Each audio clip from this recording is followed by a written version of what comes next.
ओम अज्ञानतिमिरान्धस्य ज्ञानञ्जनशलाकया चक्षुरुन्मिलितं येन तस्मै श्रीगुरुवे नमः। श्रीचैतन्यमनोभीष्टं स्थापितं येन भूतले स्वयं रूपकदा मह्यं ददाति स्वपदान्तिकं। वन्देऽहं श्रीगुरुः श्रीयुतपदकमलं। श्रीगुरून् वैष्णवाचं श्रीरूपं साग्रजातं सहगण रघुनाथान्वितं तं सजीवं साद्वैतं सावधूतं परिजनसहितं कृष्णचैतन्यदेवं श्रीराधाकृष्णपादान् सहगण ललिता श्रीविशाखान्विताश्च नित्यानन्दं नमस्तुभ्यं। प्रेमानन्दप्रदायते कलौ कल्मस्य नाशाय जानवे पतये नमः। नमो महावदन्याय कृष्णप्रियं प्रदायते कृष्णाय कृष्णचैतन्य नामिने गौरद्विष नमः। पंचतत्वात्मकं कृष्णं स्वरूपस्वरूपकं भक्तावतारं भक्ताख्यं नमामि भक्तिशक्तिकं। हे कृष्ण करुणा सिंधु दीनबंधु जगतपतये गोपेश गोपिका कांत राधा कांत नमस्तुते तप्त कांचन गौरांगे श्री राधे वृंदावनेश्वरी वृषभानुसुते देवी प्रणमामि हरिप्रिये। वाञ्छाकल्पतरुभ्यश्च कृपा सिन्धुभ्यो च पतितानां पावनेभ्यो वैष्णवेभ्यो नमो नमः। जय श्री कृष्ण चैतन्य प्रभु नित्यानंद श्री अद्वैत गदाधर श्रीवासादि श्री गौर भक्तवृंद। हरे कृष्णा कृष्ण कृष्णा हरे हरे, हरे राम राम राम हरे हरे। वृंदाय तुलसी देव्याय प्रियाय केशवस्य च विष्णु भक्ति प्रति देवी सत्यवते नमो नमः। तो तुलसी महारानी की महिमा जो है बहुत ही सर्वोत्कृष्ट है, कृष्ण भक्ति प्रदान करने वाले हैं। मतलब तुलसी महिमा, तुलसी जी की अगर जब हम सेवा करते हैं तो तुलसी जी भक्ति देवी हैं। क्या करती हैं? भक्ति प्रदान करती है तुरंत। ठीक है ना। और कृष्ण भक्ति और जब हमें प्राप्त करनी है तो तुलसी महारानी की सेवा अवश्य करनी चाहिए हमें। उससे बहुत ही हमें स्वीकृति मिलती है और बहुत ही कृपा मिलती है। बता रहे हैं कि वृंदा देवी का वृंदा कुंड है। ठीक है ना। वृंदा देवी जो है भगवान राधा कृष्ण की लीलाओं का मैनेजमेंट करती है। तुलसी महारानी का एक अलग विस्तार है वृंदा देवी। वृंदा देवी के रूप में वो भगवान की लीलाओं का मैनेजमेंट करती हैं वृंदावन। जो भगवान रात को रास लीलाएं करते हैं राधा रानी के साथ और गोपियों के साथ, उसका मैनेजमेंट जो है वृंदा देवी करती हैं। वो वृंदा कुंड पे निवास करती हैं, जो कि बरसाने से आगे नंदगांव से आगे वृंदा कुंड है। वहां से वो वृंदावन में जो लीलाएं होती हैं उसका मैनेजमेंट करती हैं। तो पूरा ब्रजमंडल जो है एक कमल की पंखुड़ियों पर विराजमान है। ठीक है ना। और कमल की पंखुड़ी पर अब जैसे हम लोग को जाने में लगता है कि वो 45 किलोमीटर है वृंदावन से वृंदा कुंड। ठीक है ना। लेकिन वो ब्रजमंडल जो है पूरे 84 कोस जो है कमल के पत्ते पर, कमल के फूल पर विराजमान है। मतलब एक एक पंखुड़ियों पर अलग अलग जगह है। बरसाना, गोवर्धन, नंदगांव, गोकुल, ये सारी चीजें, वृंदावन, मथुरा। तो ये भगवान के लिए इतना मतलब डिस्टेंस नहीं है। ये तो हम लोग जाते हैं कन्वेंस से तो हमें दूरी नजर आता है, लेकिन भगवान बस एक कदम बढ़ाते तो वृंदाकुंड पहुंच जाते, एक कदम बढ़ाते तो वृंदावन आ जाते। ये है। कमल जैसे सिकुड़ जाता है और फैल जाता है, उसी तरह है ये ब्रजमंडल कमल के फूल पर विराजमान है। तो वृंदाकुंड में वृंदा देवी लीलाओं का मैनेजमेंट करती हैं कि भगवान के आज रास नृत्य में कौन सी गोपी उनको पार्टिसिपेट करेगी, कौन कौन सी राधा और कृष्ण ड्रेस पहनेंगे, क्या माला धारण करेंगे, क्या आभूषण धारण करेंगे, कौन कौन से मोर, तोते और जो है कोयल और क्या क्या जो पपीहे, ये सारी चीजें जो होती हैं उसमें लीलाओं में जो पार्टिसिपेट करते हैं, मंजरियां होती हैं, वो कौन कौन सी होंगी, उसका विस्तृत वर्णन जो है, विस्तृत मैनेजमेंट जो है वृंदा देवी करती है वृंदाकुंड से। और इस तरह से राधा कृष्ण की लीलाओं का मैनेजमेंट करती है। हमें राधा कृष्ण की लीलाओं का और जो दर्शन करना है तो वृंदा देवी के माध्यम से ही हम उसमें पार्टिसिपेशन पा सकते हैं। आगे हम लोग बताएंगे कि कैसे कैसे भक्तों ने इच्छा जाहिर किया और वृंदा देवी ने कैसे उनको कृपा करके भगवान श्री राधा कृष्ण के नित्य लीलाओं में उनको पार्टिसिपेशन दिलाया। बोलते हैं श्री श्री राधा कृष्ण गौर गणोर देश दीपिका में श्रील रूप गोस्वामी ने कृष्ण की गोपियों गोपीय दूतों में वृंदा देवी का श्रेष्ठ गोपी दूत के रूप में वर्णन है। ये गोपियों की दूत हैं। दूत मतलब संदेश वाहक। वृंदा देवी वृंदास्थल के लक्षणों या भूगोल को निपुणता पूर्वक जानती हैं। वे वहां के प्रत्येक कुंज में व उद्यान में घनिष्ठ रूप से परिचित हैं। वे बागवानी के विज्ञान की भी पूरी तरह जानकारी रखती हैं। समस्त गोपी दूत श्री श्री राधा और कृष्ण के प्रति अत्यधिक प्रेम से पूर्ण हैं, परंतु उनमें भी वृंदा देवी श्रेष्ठ हैं। उनका पिघले सोने सदृश से सुंदर रंग है। नीले रंग के वस्त्र धारण करती हैं और मोतियों और पुष्पों की माला से सुशोभित रहती हैं। श्रील रघुनाथ दास गोस्वामी ने ब्रज विलास तत्व में वर्णन किया है कि वृंदा देवी राधा कृष्ण की लीलाओं के दिव्य वाद्य वृंद की संगीत का की रचयिता है। क्या करती हैं? जो राधा कृष्ण की नित्य लीलाओं में जो वाद्य यंत्र बजते हैं उसमें संगीत की रचयिता है ये। वे लीला कुंजों में को सजाती हैं तथा दिव्य युगल जोड़ी की प्रसन्नता के लिए, वृद्धि करने के लिए एक उत्सव विषयक उल्लासपूर्ण वातावरण उत्पन्न करती हैं। वे राधा और कृष्ण के मिलन की व्यवस्था करने में निपुण हैं और वे दिव्य युग के मिलने के स्थान का प्रबंध करने के लिए श्रेष्ठ स्थलों की भी जानकारी रखती हैं कि आज भगवान की लीलाएं कहाँ होंगी। ब्रज में नित्य ही अलग अलग स्थानों पर भगवान की, राधा कृष्ण की लीलाएं होती हैं, लेकिन ये मैनेजमेंट कौन करता है? वृंदा देवी करती है। पुष्प लताएं वृक्ष उनके निरीक्षण में रहते हैं और वृंदावन के समस्त पक्षी और पशु उनके ही आदेशों का पालन करते हैं। वहीं से एक तोता अन्य 1 लाख तोते शिष्यों को भेजता है जो वृंदा देवी के संदेशों और घटनाओं की चेतावनी देने के लिए सारे ब्रज में उड़ते रहते हैं। तो वृंदा देवी के पास हाथ में एक तोता पकड़ती है। तोता के अंडर में 1 लाख शिष्य हैं तोता के। पूरे ब्रजमंडल में जितने भी तोते हैं, वो उस जो मेन तोता है जो वृंदा देवी के हाथ में होता है, वही सारे तूताओं का मैनेजमेंट करता है। तो पूरे ब्रजमंडल में जाते हैं और सूचना फैलाते हैं, संदेशवाहक और घटनाओं की चेतावनी देने के लिए सारे ब्रज में उड़ते रहते हैं। हमें सदैव इनसे अवगमन होना चाहिए कि ब्रज में कृष्ण की सारी लीलाओं की व्यवस्था योग माया पौर्णमासी के द्वारा होती है, परंतु उनके पास एक विशेष विभाग है। उस विभाग का प्रकट रूप श्री वृंदा देवी है। तो पौर्णमासी जो है इस सारी लीलाओं का मैनेजमेंट करती हैं, व्यवस्थापक हैं वो। परंतु उनके पास एक विशेष विभाग है, उस विभाग का प्रकट रूप श्री वृंदा देवी है। मतलब हेड उसमें है वृंदा देवी। पौर्णमासी सुप्रीम हेड है और ये वृंदा देवी जो है उनके अंडर में है। वृंदा देवी विशेष प्रिय सखी हैं जो कृष्ण की निकुंज लीला की प्रभारी हैं। वृंदा देवी की आज्ञा से ही वृंदावन सुंदर दिखता है। जैसे ही बसंत ऋतु के सारे गुणों से आभूषित जान पड़ता है, उसकी आज्ञा से पुष्प खिलने लगते हैं, अपनी सुगंध को चारों ओर फैलाते हैं, हवा बहने लगती है और भ्रमर मंत्र मुग्ध होकर गुंजन करते हुए इधर उधर घूमते हैं। मधुमक्खियां अति मधुर कमल की शहद से नशीली उठती हैं। मोर और हिरन यहाँ वहां नृत्य करते हैं। वृंदा देवी की आज्ञा और कृपा से ही वृंदावन अति रमणीय हो जाता है और राधा कृष्ण की दिव्य लीलाओं के लिए अद्भुत स्थान एवं वातावरण बन जाता है। नंद महाराज का नित्य निवास स्थान नंदग्राम नंदीश्वर पहाड़ी पर बना हुआ है। तो बाबा का जो है नंदगांव जो है, नंदीश्वर पहाड़ी जो है भगवान शिव का ही विस्तार है। भगवान शिव ही कृष्ण की सेवा करने के लिए नंदीश्वर पर्वत के रूप में निवास करते हैं नंदगांव में। और ब्रह्मा जी बरसाने में निवास करते हैं ब्रह्मगिरी पर्वत के रूप में, जिस पर बरसाना है राधा रानी का निवास स्थान। और स्वयं विष्णु गोवर्धन पर्वत के रूप में ब्रज में भगवान की सेवा करते हैं कृष्ण की। वृंदा देवी का स्थान वृंदा कुंड पावन सरोवर के निकट नंदीश्वर पहाड़ी के निचले भाग में स्थित है, जहाँ श्रीमती राधा रानी कृष्ण के लिए कलेवा बनाने के लिए प्रतिदिन सवेरे आती हैं। उसी बीच कृष्ण और बलराम गायों को दूध दूध दोहते हैं और पौर्णमासी ब्रज की गुरु उस दिन के लिए दिव्य युगल जोड़ी की आनंद लीलाओं का की योजना बनाने के लिए वृंदा देवी से उनके स्थल पर मिलती है। राधा और कृष्ण की अष्टकालीन में से प्रत्येक के लिए वृंदा देवी उपयुक्त वन स्थल और विशेष वृक्ष पौधे फल फूल पक्षी और अन्य पशुओं का विस्तृत प्रबंध करती हैं। वे राधा कृष्ण की प्रसन्नता के लिए अर्पित किए जाने वाले विभिन्न रंगों का संयोजन, सुगंध, गीत और वाद्य यंत्रों का चुनाव स्वयं करती हैं। वही निर्णय करती हैं कि असंख्य गोपियों और मंजरियों में कौन सी ललिता और विशाखा की सहायता करेगी।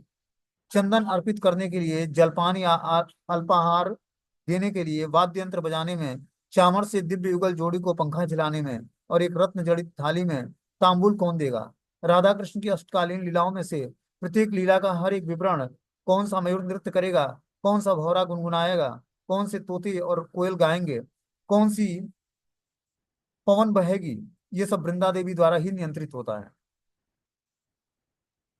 प्रातः काल का भोजन पाने के पश्चात कृष्ण और बलराम अपने ग्वाल बालों मित्रों के साथ अपनी गायें चराने के लिए वृंदावन के वनों में चले जाते हैं। तब श्रीमती राधा रानी और उनकी सखियां जावट में अपने घर वापस चली जाती हैं। मार्ग में श्री राधा राधिका वृंदा कुंड पर रुक जाती हैं और गुप्त कुंड नाम के स्थल पर कृष्ण से चुपचाप मिलती हैं। चूंकि गुप्त कुंड राधा और कृष्ण का प्रथम दैनिक मिलन का स्थान है, वृंदावन के निवासी उस स्थान को योग पीठ या नित्य लीलाओं का केंद्र कहते हैं। उषा काल मतलब प्रातः कालीन से सूर्योदय तक वृंदा देवी दिव्य युगल जोड़ी की सेवा में प्रेम पूर्वक संलग्न रहती हैं। वे ही रात्रि में उनके लिए पुष्प सज्जा तैयार करती हैं, वे ही उन्हें जगाती हैं और सूर्योदय से पूर्व उन्हें अपने अपने घर वापस भेजती हैं। उन दोनों के प्रति वृंदा देवी का प्रेम असीम है। वृंदा देवी ही पूर्ण रूपेण जो है भगवान की लीलाओं का अच्छे तरीके से मैनेजमेंट करती हैं। अब आगे हम लोग सुनेंगे वृंदा देवी श्री कृष्ण की संदेश वाहक कैसे हैं। बोलते हैं श्री वृंदावन लीलामृत में कहा गया है कि एक समय श्री कृष्ण ब्रज में धीर समीर के समीप खड़े थे और अचानक श्रीमती राधा रानी के प्रति विरह की अनुभूति होने लगी और उनका हृदय भर उठा। उनमें श्री राधिका से मिलने की तीव्र इच्छा जागृत हो गई। उसी समय उन्होंने अपने मन की भावनाओं को वृंदा देवी को व्यक्त किया। क्या व्यक्त किया? कृष्ण कहे सुना वृंदे, कही ए तुम्हारा, की रूपे राधिका आसी मिले वे अमारा। श्री कृष्ण कहते हैं कि वृंदावन, वृंदा तुम सुनो, मैं तुमसे कह रहा हूं कि किस प्रकार से राधिका मुझे आकर मिलेगी। श्री वृंदा के प्रति श्री कृष्ण ने निवेदन किया कि तुम राधिका को शीघ्रतापूर्वक ले आओ। तब तुरंत ही श्री वृंदा राधिका के पास जाकर श्री कृष्ण के विरह का वर्णन करने लगी। श्री कृष्ण के दुख और व्याकुलता की कथा सुनकर राधिका का अचेत होकर गिर गिर पड़ी और सारी सखियों की सेवा करने पर राधिका चेतना पूर्ववत हो आई और वृंदा देवी से कहा, हे राधिका, तुम्हारे लिए ही श्री कृष्ण धीर समीर में खड़े हैं, जहाँ यमुना के तट पर सुगंधित समीर धीरे धीरे बह रही है और कृष्ण के वेणु को समीर के स्पर्श के कारण राधा राधा यह ध्वनि उच्चारित हो रही है। आगे वृंदा देवी ने कहा कि तुम्हारा लईते अमार पाठाइला दिल, धीर देख अर्ध निशा अति हईल, अतएव राई तुम्ही अमार वचन, सुनिया त्वरित वेश कर रचन। हे राधिका, आपको लाने के लिए मुझे भेजा गया है। अर्धरात्रि व्यतीत हो गई है, अतएव तुम मेरे वचनों को सुनो और तुरंत वेशभूषा धारण करो। तब ललिता आदि सखियों ने श्री राधा रानी को विभिन्न वेशभूषा से सज्जित किया।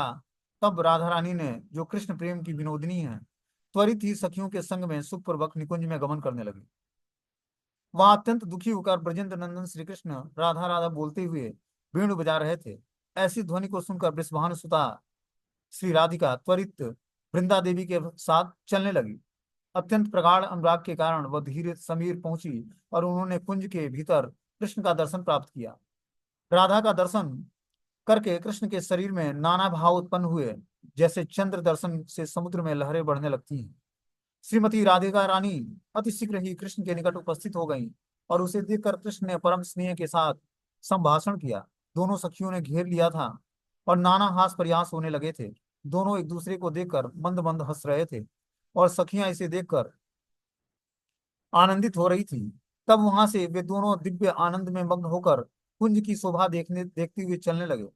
उनके आसपास की गोपियां घिर कर चल रही थीं और बीच में श्री राधा कृष्ण सुहास से प्रकट करते हुए चल रहे थे। कोई कुंज में से पुष्प लाकर उन दोनों के अंगों पर डालते, कोई श्री राधिका के समीप आनंद से रहते और उनके हाथों में तांबूल देते। कोई तांबूल प्राप्त करने से वह आनंद अनुभूति करती, श्री राधिका तब कृष्ण के मुख में वह तांबूल दे देती। यह देखकर सखी गण आनंद अनुभव करती और भ्रमण करने के पश्चात वे सब कुंज में वापस आए और वृंदा देवी ने खाने हेतु अनेक व्यंजन अत्यधिक अनुराग से प्रदान किया। राधा कृष्ण ने उन व्यंजनों को आनंद से स्वीकार किया और सब सखियों ने शेष अदरामृत को ग्रहण किया। इस प्रकार श्रीमती वृंदा देवी के प्रयास से श्री राधा कृष्ण का मिलन हुआ और सखियों समेत अनेक लीलाएं संपन्न किया। तो इस तरह से राधा कृष्ण का मिलन होता है। वृंदा देवी राधा कृष्ण का मिलन कराती है। अब आगे बता रहे हैं इसमें कि श्री कृष्ण के साथ श्री वृंदा देवी का विवाह कैसे होता है। बोलते हैं वृंदावन में प्रत्येक प्राणी भगवत प्रीति हेतु कार्यरत है। उसमें ही ब्रज गोपियां श्रीमती वृंदा देवी हैं। वह वृंदावन में श्री राधा गोविंद मंदिर में निवास करती हैं। वृंदा देवी श्रीमती राधा रानी की विस्तार हैं और वृंदा देवी अपने आंशिक विस्तार रूप में वैकुंठ में तुलसी के रूप में विद्यमान है। वह श्री राधिका की अंतरंग शक्ति हैं। वृंदावन वास्तविक रूप से वृंदा देवी का ही स्थान है। वह वृंदावन की महारानी है, वृंदावन की मालकिन है। एक लीला में उन्होंने अपना सारा वृंदावन का यह राज्य श्रीमती राधा रानी के चरणों में समर्पित कर दिया। तब से श्रीमती राधा रानी वृंदावनेश्वरी के नाम से जानी जाती हैं और कृष्ण असली राजा हैं। एक दिन श्रीमती राधिका ने सोचा कि वृंदा देवी अति अद्भुत है। उसने मुझे सब कुछ प्रदान किया है, उसका जमीन राज्य और वह सदैव मेरी सर्वोत्कृष्ट सहायिका है और कृष्ण के साथ मेरे मिलन की हमेशा सुव्यवस्था करती है। श्री राधिका सोचने लगी कि उनके इन अनेक सेवाओं के बदले में किस प्रकार से अपना प्रेम प्रदर्शित करूं। यह सोचने के उपरांत एक दिन श्री राधिका जी ने अपनी सारी अंतरंग सखियों को बुलाया और ललिता विशाखा आदि को एक योजना बनाई। उन्होंने एक सुंदर सिंहासन बनवाया जिस पर दो व्यक्ति बैठ बैठ सकें। जब वृंदा देवी वहां पहुंची तो उन्होंने उसे आसन पर इस प्रकार बैठाया ताकि उसके मन में कोई संदेह न हो। जैसे ही वृंदा देवी आसन पर बैठी, उसी समय तुरंत ही विशाखा आदि गोपियों ने कृष्ण को लाकर वृंदा देवी के साथ बिठा दिया। श्री ललिता देवी ने पुरोहित का कार्य संभाला और विवाह के उपरांत मंत्रों का उच्चारण किया। स्वयं श्री राधिका ने वृंदा देवी और श्री कृष्ण के बीच में विवाह की माला का आदान प्रदान किया और विवाह संपन्न कराया। इस प्रकार से यह अद्भुत विवाह समारोह कृष्ण और वृंदा देवी का हुआ। तो वृंदा देवी श्री कृष्ण की पटरानी भी है। अब आगे जो है काम्य वन में, जो ब्रज मंडल में 12 वन है, उसमें से एक काम्य वन है। वहां पर श्रीमती वृंदा देवी का मंदिर है। वहां पर क्या लीलाएं संपन्न हुई थी उसकी हम लोग सुनेंगे स्टोरी। परम भगवान श्री कृष्ण ब्रज में नाना प्रकार की लीलाओं का संपादन करने के बाद पार्षदों सहित अपने स्वधाम गोलोक वृंदावन को गमन करते हैं। तब भूम वृंदावन की लीला स्थली अप्रकट हो जाती है। भगवान के प्रपुत्र वज्रनाभ इन लीला स्थलियों को प्राकट्य करके ब्रज में कई विग्रहों की स्थापना करते हैं। वज्रनाभ ने लगभग 5,000 वर्ष पूर्व श्री वृंदा देवी की विग्रह की स्थापना की थी, परंतु कालांतर में वह विग्रह भी अप्रकट हो गया। श्री चैतन्य महाप्रभु अपने प्रमुख पार्षदों में से रूप सनातन को लीला स्थलियों का खोज करने और विग्रह सेवा की स्थापना करते हुए भक्ति ग्रंथों के संकलन का आदेश प्रदान करते हैं। तब वे दोनों ब्रज में आकर निवास करने लगे। दिन रात भगवत विरह में ब्रज का भ्रमण करने लगे और सनातन गोस्वामी को श्री मदन मोहन और श्री रूप गोस्वामी को श्री गोविंद देव का के श्री विग्रह प्राप्त हुए। श्री रूप गोस्वामी को जिस प्रकार से श्री वृंदा देवी का विग्रह प्राप्त हुआ, इसका वर्णन श्री नरहरि सरकार ठाकुर अपने ग्रंथ भक्ति रत्नाकर में करते हैं। क्या करते हैं? श्री रूप गोस्वामी को श्री वृंदा देवी ने स्वप्न आदेश प्रदान किया कि ब्रह्म कुंड से रूप गोस्वामी को उनकी प्राप्ति होगी। श्री वृंदा देवी की शोभा एवं महिमा अपार है और उनकी कृपा से व्यक्ति सारे कार्यों में सफलता प्राप्त कर सकता है। उनके सौंदर्य का वर्णन करते हुए कहा गया है कि वृंदावन में श्री गोविंद देव के सामने श्री वृंदा देवी विराजित हैं। उनके सिर पर रत्नों का छत्र और मणि मुकुट है। उनके दोनों कर्णों में स्वर्ण के उज्जवल कुंडल हैं और उनके वक्षस्थल पर सुंदर हार शोभायमान है। कटी प्रदेश में चंद्रहास और हाथों में सुंदर कंगन धारण करके चरणों में अत्यंत अत्यंत अद्भुत नुपुर पहनती हैं। अति मनोहर वस्त्रों से आभूषित श्री वृंदा देवी को मैं वंदना करता हूँ। देवतागण और मुनियों द्वारा सर्वदा श्री वृंदा देवी वंदनीय है। श्री वृंदा देवी के पाद पद्मों की यदि अत्यंत प्रेम पूर्वक भाव से सेवा करते हैं, तब कलयुग के सारे कलमस्यों को दूर करके सर्व इच्छाओं की पूर्ति करते हैं। ऐसी वृंदा देवी के चरण कमलों की नित्य सेवा से भजन परायण व्यक्ति सभी दुखों से मुक्त होकर देवताओं के लिए भी दुर्लभ श्री वृंदावन में वास करता है। वृंदावन के गोस्वामियों के अप्रकट होने के बाद मुस्लिमों के आक्रमण और अत्याचार के कारण ब्रज के विग्रहों को जयपुर में स्थानांतरित किया जा रहा था। तब भक्तों ने विग्रहों को बैलगाड़ी में रखकर जयपुर जाते हुए काम्य वन में प्रवेश किया और रात्रि विश्राम के पश्चात दूसरे दिन वे उनको उठाकर ले जाने लगे। तब वृंदा देवी का विग्रह 10 व्यक्ति भी उठा नहीं पा रहे थे। तब भक्तों ने जाना कि विग्रह अधिक भारी हो गया है और वृंदा देवी ब्रज को छोड़कर जाना नहीं चाहती। तब वहां ही मंदिरों का निर्माण करके वृंदा देवी की सेवा पूजा पूर्वक शुरू हो गई। आज भी श्रीमती वृंदा देवी काम्य वन में स्थित होकर भक्तों को अपने दर्शन से कृपा प्रदान करती हैं। फिर वृंदा देवी का एक मेव कार्य है कि किस प्रकार से अधिकाधिक सुरम्य सुव्यवस्था प्रदान करके श्री राधा कृष्ण की दिव्य लीलाओं में आनंद वर्धन किया जाए। श्री वृंदावन में श्रीमती वृंदा देवी वनों के कुंजों में सौंदर्य का वर्धन करती हैं और खड ऋतुओं को निर्देशन प्रदान करती हैं। श्री विश्वनाथ चक्रवर्ती ठाकुर श्री कृष्ण भावनामृत ग्रंथ में इसका विशद वर्णन करते हैं कि श्री राधा माधव एक विशेष कुंज में परम आनंद में स्थित है थे। वहां ललिता और विशाखा सखी गण भी उपस्थित थी।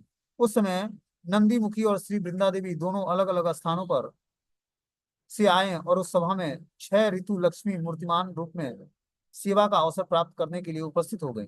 उनको देखकर वृंदा देवी ने कहा, हे ऋतु लक्ष्मी गण, तुम श्री वृंदावनेश्वरी और वृंदावनेश्वर के प्रीति हेतु अपनी अपनी शोभा के माध्यम से श्री वृंदावन के वनों का सौंदर्य से विभूषित करो।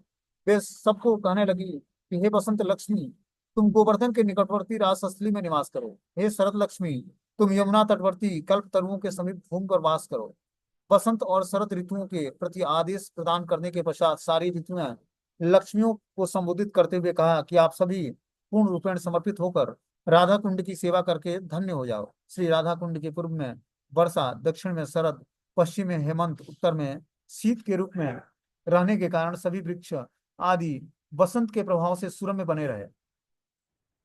सखी गणों के सह राधा कृष्ण की जल केली के निमित्त ग्रीष्म लक्ष्मी को आदेश प्रदान करके जल में निवास करने के लिए कहा। सारी ऋतु लक्ष्मियां श्री वृंदा देवी के निर्देश श्रवण करने के उपरांत और उन्हें प्रणाम अर्पित करते हुए अपनी अपनी निजी सेवाओं को आनंद पूर्वक संपादन करने के लिए निकल पड़ी। एक बार वृंदा देवी राधा कृष्ण को वृंदावन के वनों की शोभा का दर्शन करवा रही थी। शिला गोविंद लीलामृत में शिला कृष्णदास कविराज वर्णन करते हुए कहते हैं कि ततो वृंदाटवी वृंदा स्फृता तत्व धृतश्रिया दर्शयंती स्वनाथो तावत भासत पुरोगता। श्री वृंदा देवी राधा कृष्ण के आगे आगे चलते हुए खड़ ऋतुओं से अत्यंत मनोहर वृंदावन की शोभा को दिखाती हुई कहने लगी कि हे राधा कृष्ण, ये सखियां और लीलाओं के लिए परम शोभायमान वन है। इसी वन में विशेष रूप से विशेष ऋतु में विशेष पुष्प आदि प्रकट होते हैं। यहाँ बसंत में माधवी और बकुल आदि पुष्प और ग्रीष्म ऋतु में मल्लिका, वर्षा में युथिका, केतकी आदि सदैव विद्यमान रहते हैं। शरद ऋतु में कमल पुष्प और हेमंत और शिशिर में असंख्य पुष्पों से यह वन विभूषित हो जाता है और परम सौभाग्यमान लगता है। इस वृंदावन में कहाँ कहाँ भ्रमरों के साथ कोकिल गण और मयूर चातक, सारस, हंस, स्वर्ण चातक, सुख, भरद्वाज आदि आनंद में मग्न होकर अपने प्रेम से मदोन्मत्त होकर सदैव आप दोनों के गुण और यश का कीर्तन करते हैं। वृंदा देवी के द्वारा प्रदर्शित इस वृंदावन की शोभा का दर्शन करके श्री राधा कृष्ण ने वृंदा देवी को भेंट के स्वरूप हार प्रदान किया और वृंदा देवी के द्वारा वर्णित वृंदावन का शोभा की सबसे प्रशंसा की। अब वृंदा देवी नारद मुनि पर कैसे कृपा करते हैं इसकी लीला हम लोग सुनेंगे। बोलते हैं कि ब्रह्मा जी के मानस पुत्र देवर्षि नारद श्री कृष्ण की दिव्य सेवा प्रणाली को समझने हेतु शिव जी के पास जाते हैं और विनम्र याचना के द्वारा उनसे श्रवण करने के लिए तत्पर होते हैं। इस संवाद का विशद वर्णन पद्म पुराण में पाया जाता है, जहां कहा गया है कि शिव जी ने ब्रह्म मुहूर्त से लेकर रात्रि पर्यंत भगवान श्री कृष्ण की सेवा का वर्णन किया है। नारद विशेष रूप से श्री हरि की लीलाओं के बारे में जानना चाहते थे। नारद ने कहा, हे महादेव, मैं राधा कृष्ण की दैनिक लीला यथारूप में श्रवण करने का इच्छुक हूँ। इन लीलाओं को न जानकर मैं किस प्रकार उनकी सेवा करूंगा। इस प्रकार के वचन को सुनकर भगवान शिव ने कहा कि हे नारद, मैं उन लीलाओं को नहीं जानता। शिव जी ने आगे कहने लगे कि हे नारद, मैं श्री कृष्ण की नित्य लीलाओं से अवगत नहीं हूँ। तुम यहाँ से वृंदा देवी के पास जाओ, वो उन लीलाओं के विषय में तुम्हें श्रवण कराएंगी। वह गोविंद की परम सेविका श्री वृंदा देवी यहाँ से निकटस्थ केसी तीर्थ में के समीप सखियों के साथ निवास करती हैं। शिव जी से यह सुनकर उन्हें प्रणाम करने के पश्चात आनंद चित्त से वृंदा के आश्रम में गए। श्री वृंदा देवी ने नारद को देखा और कहा, आपके यहाँ आने का क्या प्रयोजन है। नारद ने अपने आने का प्रयोजन बताते हुए कहा, हे वृंदे, मैं आपसे भगवान कृष्ण की नित्य लीलाओं का श्रवण करना चाहता हूँ। स्वयं भगवान ब्रजेंद्र नंदन कृष्ण वृंदावन में नित्य लीला प्रकट करते हैं और मेरा मन उन लीलाओं को सुनने के लिए लालायित हो उठा है। कृपया करके उन लीलाओं का वर्णन करो। यह सुनकर वृंदा देवी ने कहा कि हे नारद, आप श्री कृष्ण के भक्त हैं और कृष्ण की यह लीलाएं अत्यंत गोपनीय हैं। मैं उनको व्यक्त करूंगी, परंतु तुम उनको किसी के पास प्रकाशित मत करना। वृंदा देवी ने बोला आगे कि वृंदावन के मध्य स्थल में चारों ओर 500 कुंजों द्वारा सुशोभित एक रमणीय निकुंज के अंदर दिव्य रत्नमय गृह में श्री राधा कृष्ण स्थित हैं। नारद ने कहा, हे वृंदा देवी, आपको निवेदित है कि मैं किस प्रकार से इन लीलाओं का दर्शन प्राप्त कर पाऊंगा। इस जिज्ञासा को सुनकर वृंदा ने कहा कि राधा कृष्ण की लीलाएं अत्यंत गोपनीय हैं। स्वप्न में भी देवता उनका दर्शन नहीं प्राप्त कर सकते हैं। ब्रह्मा तथा शिव को भी इसका ज्ञान नहीं है। इतना ही नहीं, बल्कि यह कृष्ण लीलाएं लक्ष्मी की भी समझ से परे है। हे नारद, तुम कैसे देख पाओगे? केवल कोई भाग्यवान ही राज्य मार्ग से भक्तों के अनुगत्य होकर देख पाता है। कोई यदि स्वसुख को त्याग कर कृष्ण सुख की तीव्र इच्छा मन में करता है, तब अत्यंत प्रगाढ़ कृष्ण प्राप्ति की लालसा से ही इन लीलाओं का दर्शन किया जा सकता है। उसके पश्चात नारद मुनि ने ब्रज में निवास करके भजन करने का निश्चय किया। तब नारद ने वृंदा देवी का सम्मान एवं परिक्रमा की और उन दिव्य लीलाओं को देखने की उत्कंठा जागृत की। तब नारद वृंदावन परिक्रमा में भ्रमण करने लगे। वृंदावन में भ्रमण करते करते नारद गिरि गोवर्धन के निकट आए। भगवत लीला स्थलियां और कुंड आदि को देखकर आनंद से विहल उठे।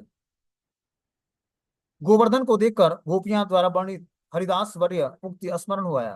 फिर वे गोवर्धन से हृदय पूर्वक प्रार्थना करने लगी। वही गोवर्धन सुनी यही निवेदन, कृपया करी कर मोर अभिष्ट पुराण। हे श्री गोवर्धन, कृपया करके मेरी मनोवांछा अभिलाषाओं की पूर्ति कीजिए। यह मेरा आपसे प्रति सादर निवेदन है। तब नारद ने कुसुम सरोवर के निकट गोवर्धन की तलहटी में शिव जी से प्राप्त मंत्र का उच्चारण और ध्यान करते हुए कठोर तपस्या की।